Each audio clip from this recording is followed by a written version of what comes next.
A racist neighbor vandalized a black family's car, believing his actions would go unnoticed. But he had no idea who these people truly were. The morning sun glinted off the moving truck as it pulled into the quiet suburban cul-de-sac. The rhythmic hum of the engine came to a halt, leaving the street silent except for the faint rustling of leaves in the breeze.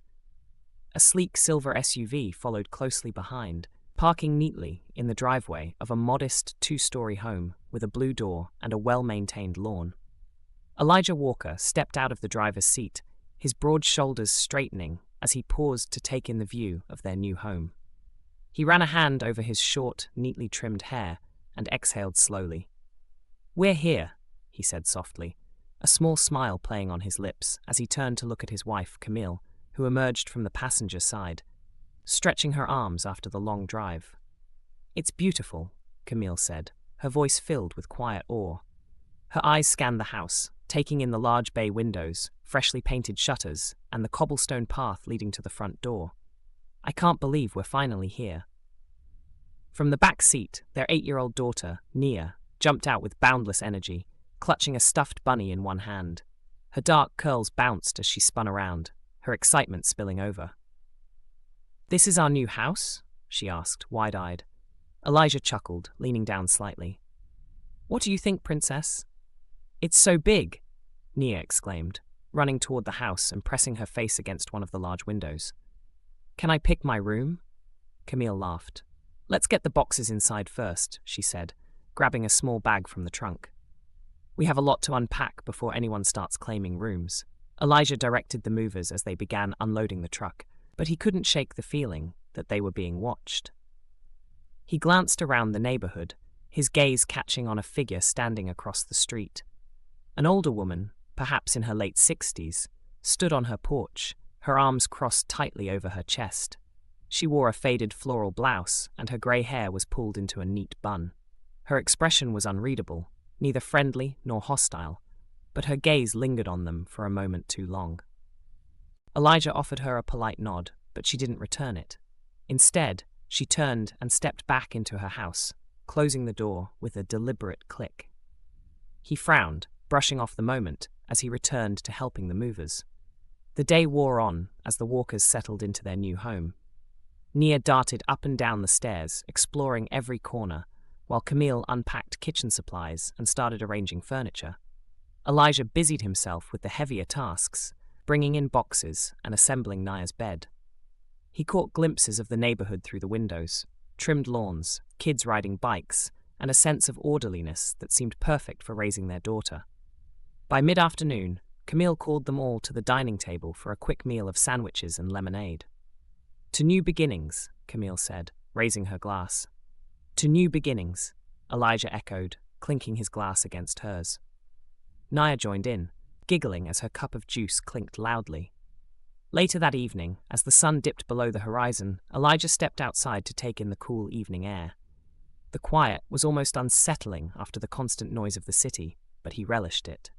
Across the street, he saw the same older woman from earlier. This time, she was sitting on her porch, a steaming cup in hand. Her posture was rigid, her gaze once again fixed on their house.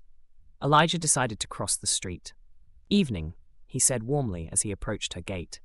She looked up, her lips twitching into a smile that didn't quite reach her eyes. "Evening." "I'm Elijah," he said, extending a hand. "We just moved in across the street." She stared at his hand for a moment before shaking it briefly. "Helen Carter," she said, her tone clipped. "Welcome to the neighborhood." "Thank you," Elijah replied, glancing around. "It's a lovely area. My wife and daughter are already in love with it." Helen's gaze drifted toward their house. "Not many newcomers around here," she said. Her tone was neutral, but the words carried an undertone Elijah couldn't ignore. "Well, we're looking forward to getting to know everyone," he said, keeping his tone light. Helen didn't respond. Instead, she took a sip from her cup and stood, signaling the end of the conversation. "Good night," she said, walking back into her house without another word. Elijah returned home, unsettled but determined not to let the brief encounter dampen their excitement. As the family prepared for bed, Elijah found himself lying awake, staring at the ceiling.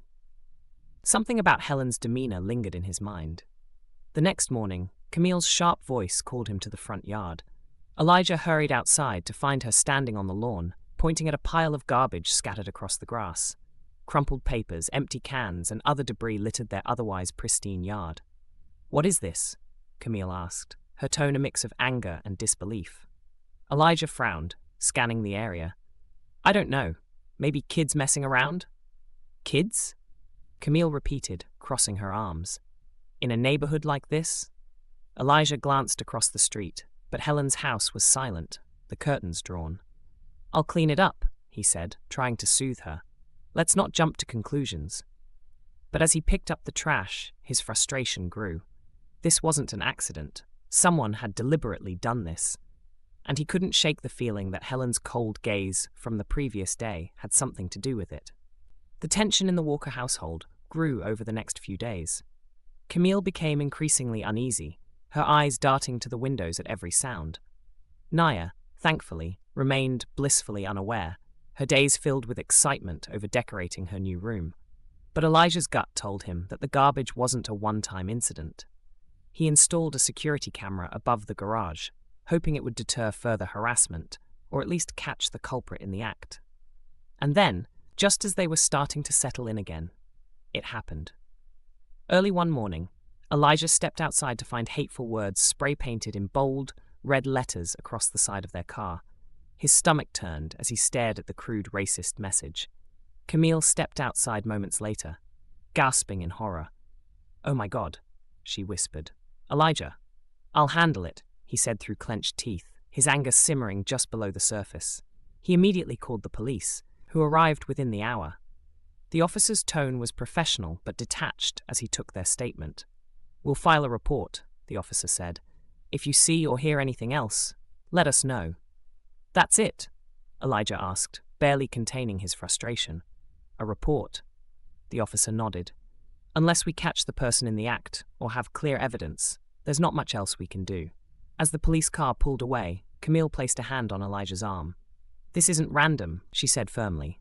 "This is deliberate. Someone's trying to drive us out." Elijah nodded, his resolve hardening. "We're not going anywhere." That night, the security camera caught a hooded figure creeping across their lawn with a spray can in hand. The footage was grainy, but Elijah noticed a detail, a patch on the figure's jacket. It wasn't clear enough to identify, but it was a lead. Determined to get to the bottom of it, Elijah canvassed the neighborhood, speaking to other residents. Most were polite but evasive, unwilling to get involved. Mrs. Peterson, an elderly neighbor, was the only one who offered more than sympathy. "I've seen things like this before," she said. "Helen has her opinions about who belongs here and who doesn't. Just be careful." Elijah thanked her and returned home, frustration mounting. But he wasn't alone in the fight. He reached out to a former colleague, Jamal Bryant, a civil rights advocate. Jamal listened intently as Elijah recounted the incidents. "This isn't just about you," Jamal said. "This is about challenging the systems that allow people like Helen to get away with this. Let me dig around and see what I can find." A few days later, Jamal sent Elijah a link to an old photo of Helen standing with a group of people outside a local gathering. One man in the photo wore a jacket with the same patch as the figure in the security footage. Fueled by the new evidence, Elijah decided to confront Helen. She denied everything, her tone smug. "You don't belong here," she said. "People like you never do." Elijah refused to back down. "This isn't your neighborhood to control," he said, "and we're not going anywhere." The confrontation spilled into a community meeting where Elijah presented the security footage and the photo Jamal had found. The neighborhood was divided. Some sided with Elijah, while others remained silent, unwilling to challenge Helen. The tension reached its peak when a brick was thrown through the Walker's window late one night. Attached was a crude note, "Get out." This time, Elijah knew it was time to go public. He contacted Angela Lopez, a journalist, and shared everything he had.